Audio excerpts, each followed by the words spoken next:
ये भाव नहीं रखना। मान साधु कैसा होता है जो मान बड़ाई आदर आदि को भी स्वीकार नहीं करता।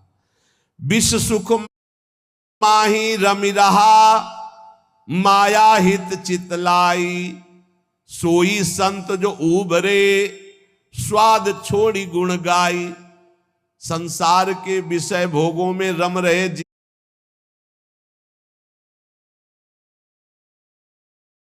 है। बोले संत, बोले कौन संत? जो बोले केवल भगवान के गुण गा रहा, उसके बदले में कुछ नहीं चाहता है। अगर कुछ चाह है, रुपया पैसा भोग सामग्री स्वाद मान बड़ाई प्रतिष्ठा, तो उसकी वाणी का प्रभाव नहीं पड़ेगा। विषयों में फंसे हुए माया में फंसे हुए जीवों का उद्धार किससे होता है? बोले संत से। बोले किन संत से?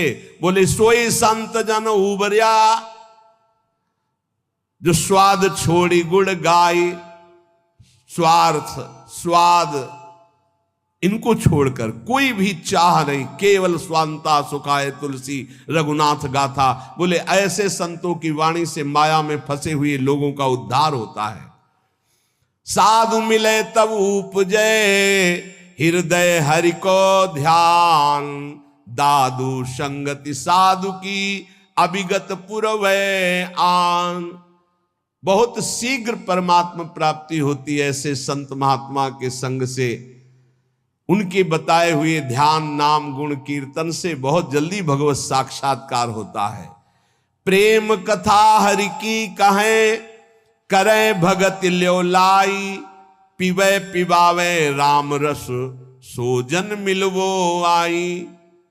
बोले बड़े संतों की पहचान क्या होती है?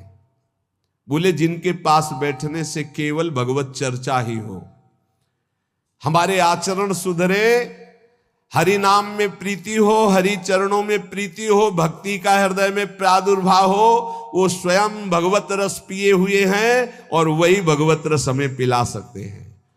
साहब सो सन्मुख रहे सत्संगति में आई, दादू साधु सब कहें सो निर्फल क्यों जाई। बोले साहब के सन्मुखता बनी रहेगी यदि संत संग रहेगा।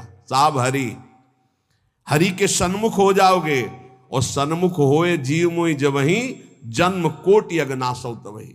करोड़ों जन्मों के पाप उस जीव के नष्ट हो जाते हैं जो भगवान श्री हरि की सन्मुखता प्राप्त कर लेता है। वो सन्मुखता साधु संग से प्राप्त होती। साधु संग कभी निष्फल नहीं हो सकता।